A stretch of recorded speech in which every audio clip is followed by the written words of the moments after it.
El 18 de noviembre de 1978, miembros de la Policía de Guyana y del Ejército de E.U. se adentraron en la densa selva tropical del norte de Guyana. Su objetivo era un hombre llamado Jim Jones, el líder de una secta estadounidense que se había asentado en la región 4 años antes. Él y sus seguidores habían levantado un enorme complejo en mitad de este bosque llamado Jonestown. La única forma de llegar a este pueblo era caminar a través de una vegetación densa, árboles de 30 metros de altura y suelo embarrado. Dicho esto, el verdadero peligro de la misión estaba más allá del camino. Jim probablemente ya sabía de la misión para detenerlo, por lo que había muchas posibilidades de que este grupo de policías y personal militar fuera recibido por una pequeña milicia armada hasta los dientes.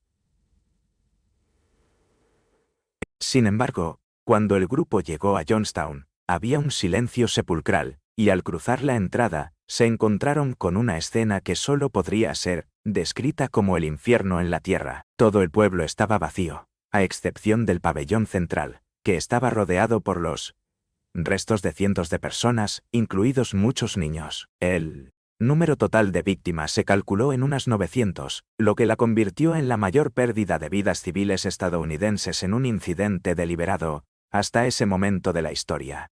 Llegara a ser mescoltinivo por la consuara la delicada la adea, y si la nena abocabuas.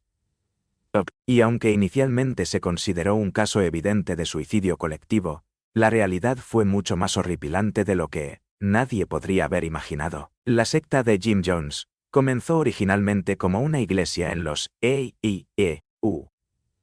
Pero, a medida que se hizo más popular, empezó a cosechar críticas de los medios y del gobierno por el apoyo de Jim al comunismo en lugares como la Rusia soviética. Así que, en 1974, se mudó a lo profundo de la selva de Guyana para escapar del escrutinio, y un gran número de sus seguidores más leales se fueron con él. Presentó esta nueva ubicación como un paraíso autosostenible donde él y sus seguidores podrían vivir una vida de paz y serenidad. Jim Jones en video. Estas son patatas fritas hechas de plátano, y son más deliciosas. Son una combinación de patata frita y rábano. No sabéis lo que os perdéis aquí abajo. Hacen sus propias hamburguesas y tienen verduras de hoja verde. Por cierto, acabamos de ganar el primer premio del Gobierno Nacional de Guyana por nuestras verduras. Aquí está la gente en la mesa merendando. Mirad. La Pepsi Cola cuesta 3 céntimos de dólar. Suena apetecible, ¿verdad? No consigo que nadie quiera volver a casa. Cuando en realidad, la vida en Jonestown era cualquier cosa menos pacífica.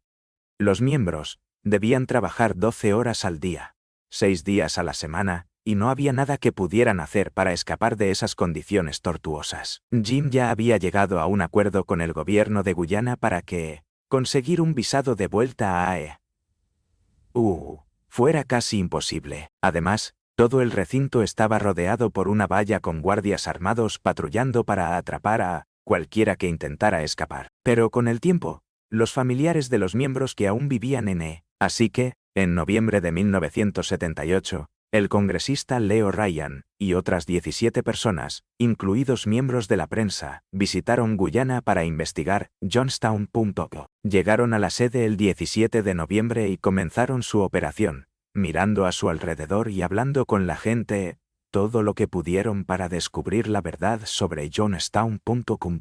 Sorprendentemente, las cosas parecían tan despreocupadas y joviales como Jim había mostrado en sus vídeos promocionales. Por supuesto, más tarde se supo que Jim había hecho ensayos sobre cómo convencer a la delegación de Leo de que todos estaban felices y de buen humor.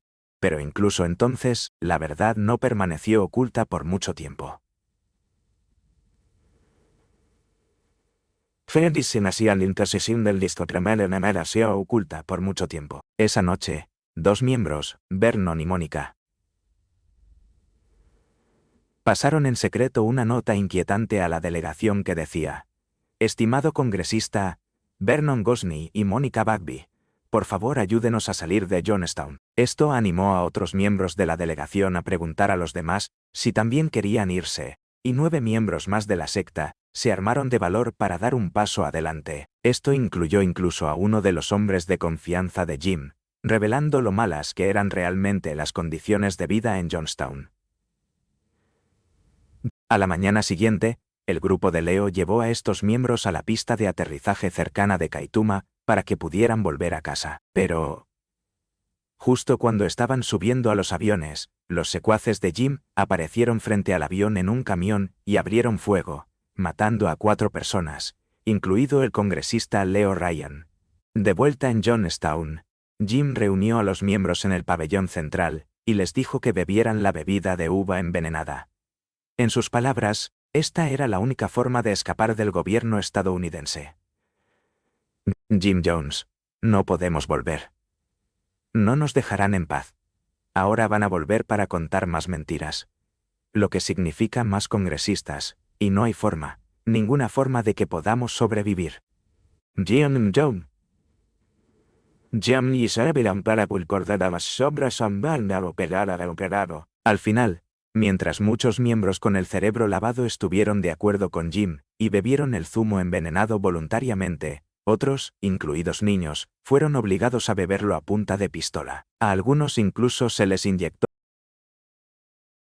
El 4 de abril de 1922, un mecánico llamado Albert Hofner visitó una casa de los Gruber, situada cerca de un bosque en Alemania. La familia lo había contratado para reparar el motor del granero unas semanas antes. Sin embargo, cuando llegó a la casa, notó algo extraño. Las vacas y los perros hacían mucho ruido en el granero. Sin embargo, el resto de la casa estaba en completo silencio.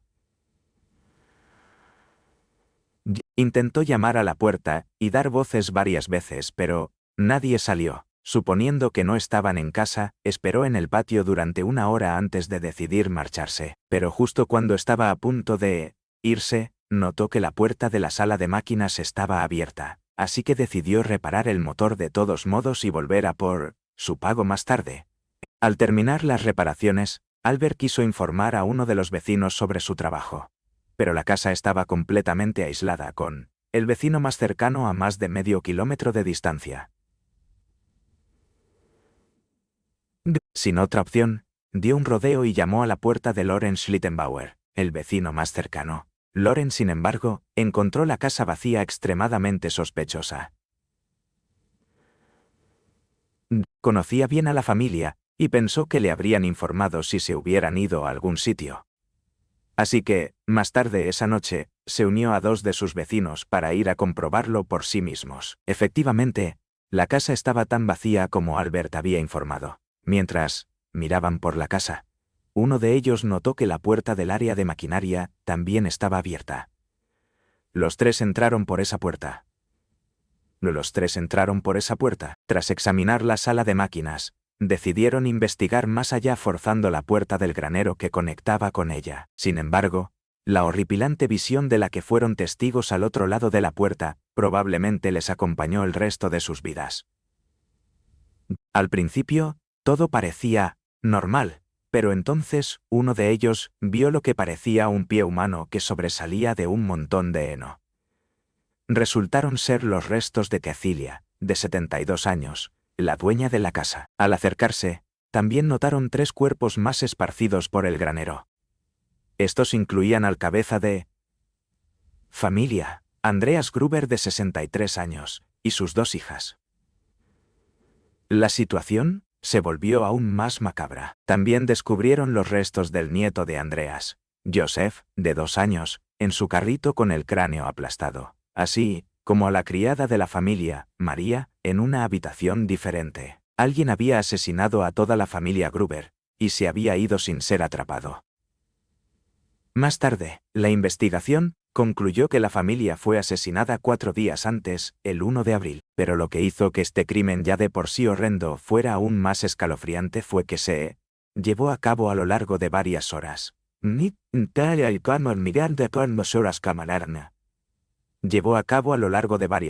El asesino probablemente pasó mucho tiempo en la casa después, intentando ocultar las pruebas cubriéndolas con heno y mantas pica. La habitación de la criada incluso tenía ropa metida en el alféizar de la ventana, para que fuera más difícil verla desde fuera. La mayoría asumió que fue el resultado de un robo que salió mal. Sin embargo, la mayoría de los objetos de valor seguían en la casa, lo que complicó el caso aún más.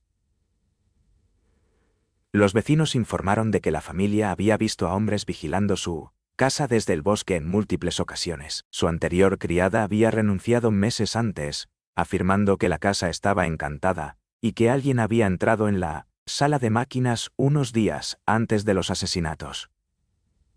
Ninguna de estas pistas ayudó a los investigadores a encontrar al asesino, y como la casa estaba tan aislada, no hubo testigos. A día de hoy, los asesinatos de la familia Gruber siguen siendo. En julio de 2015, Marc-André estaba marcando árboles en el denso bosque comunitario de Arcata, en California.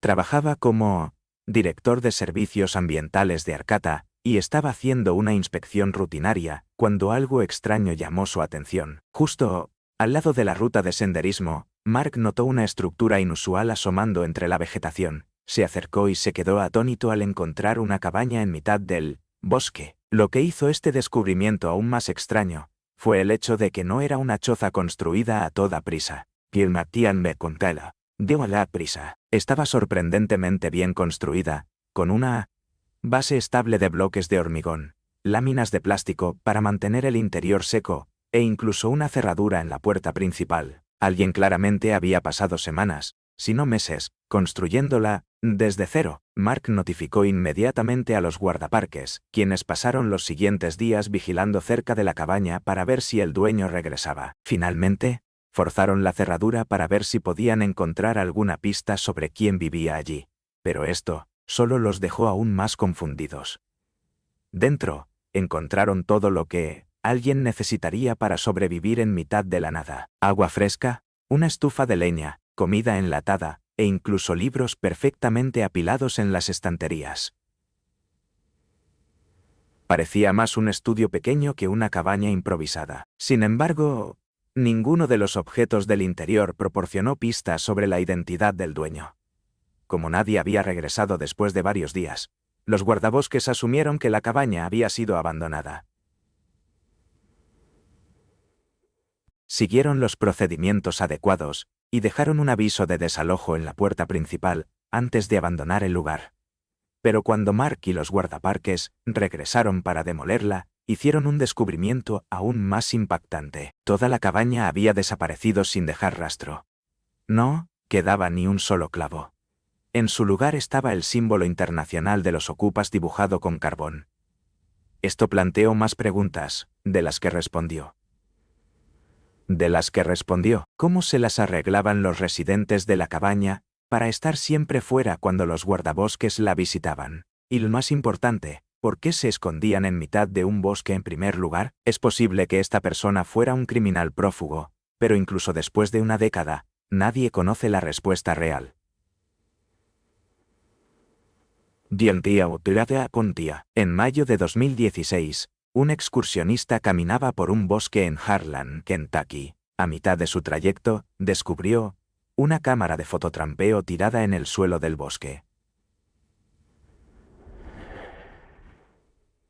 Estas cámaras se suelen usar para capturar imágenes de la fauna silvestre. Pero esta cámara en particular no tenía ni almacenamiento ni batería. Suponiendo que estaba abandonada, el excursionista se la llevó a casa y se la dio a un amigo para ver si se podía arreglar. Lo que ninguno de los dos sabía era que esta cámara era en realidad una trampa puesta por un loco. Tan pronto como el amigo le conectó una batería, la cámara explotó. El dispositivo había sido manipulado para explotar en el momento en que recibiera energía. Tras ser alertadas del incidente, las autoridades peinaron la zona donde se encontró la cámara y descubrieron otra cámara de fototrampeo con modificaciones similares, pero no contenía nada que pudiera ayudar a identificar quién la puso. Allí, mientras realizaban pesquisas en el vecindario, los investigadores finalmente tuvieron un golpe de suerte. 2 personas distintas informaron haber oído una explosión en la casa de un vecino varios meses antes.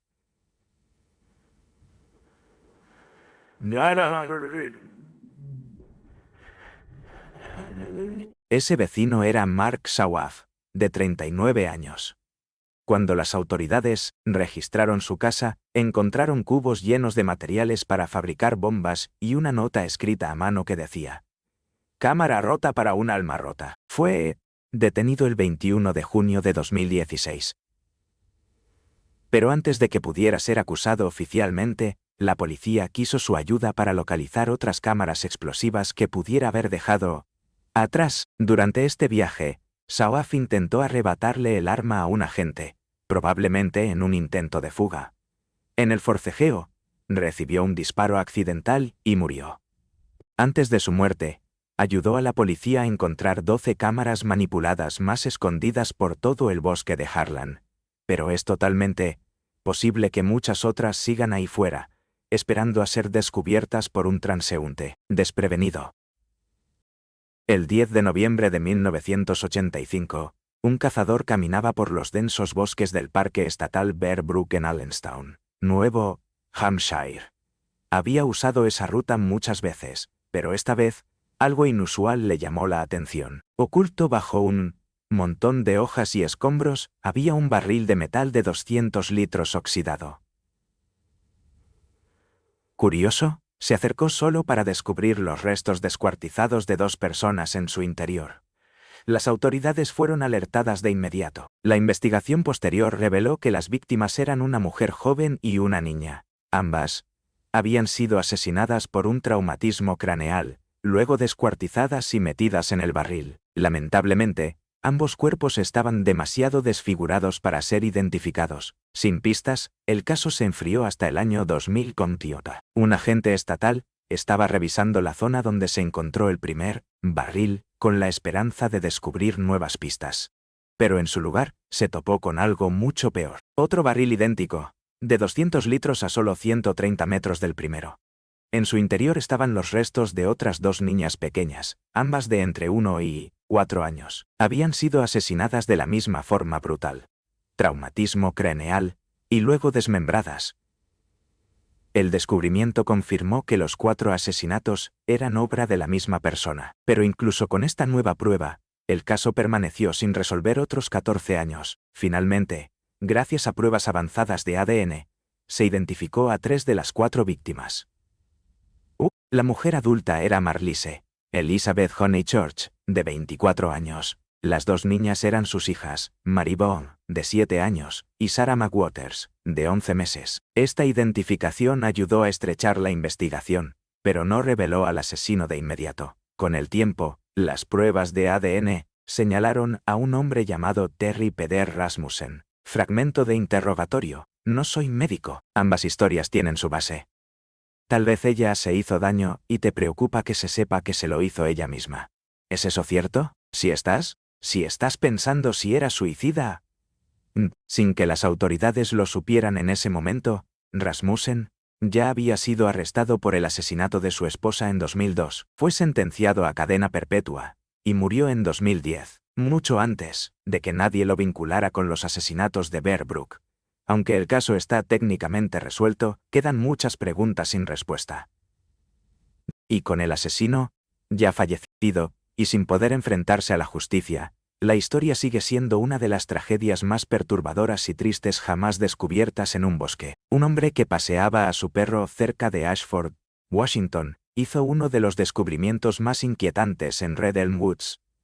Un bosque aislado conocido por su falta de senderos cuidados y casi nula cobertura móvil. Había tomado un camino cortafuegos poco transitado. Durante unos 3 kilómetros, cuando su perro empezó a gruñir ante un espeso parche de maleza justo al lado del camino. Había un fuerte olor a podrido en el aire, lo suficientemente malo como para que inicialmente pensara que era un animal muerto.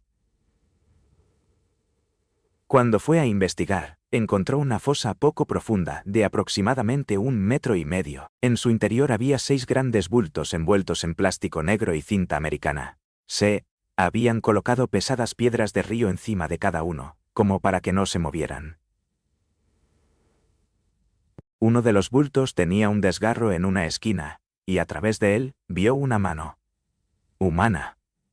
Retrocedió inmediatamente y contactó con la oficina del sheriff local. Un equipo forense fue enviado al día siguiente. Lo que descubrieron fue macabro: 6 paquetes envueltos, cada uno con restos humanos parciales. En total, los investigadores identificaron partes de al menos 4 víctimas diferentes, todas desmembradas y selladas en capas de plástico y cinta. Las víctimas habían sido asesinadas de diferentes maneras. Una presentaba un traumatismo craneal severo, otra signos de estrangulamiento y otra había sido parcialmente quemada. Los restos estaban en varios estados de descomposición. Según el médico forense, los cuerpos no habían sido arrojados todos a la vez. El lugar había sido utilizado a lo largo de varios años, con nuevos restos añadidos poco a poco con el tiempo. Una víctima fue vinculada a una denuncia de desaparición de 2003. Otra nunca había sido denunciada como desaparecida y aún permanece sin identificar. El lugar estaba a menos de 10 metros de un sendero que los excursionistas ocasionales todavía usaban. A pesar de que los restos fueron encontrados en un sitio de entierro metódico, nunca se arrestó a ningún sospechoso, ni huellas dactilares, ni coincidencias de ADN más allá de las víctimas, ni testigos. A día de hoy, la identidad de quien quiera que cavara esa fosa sigue siendo desconocida.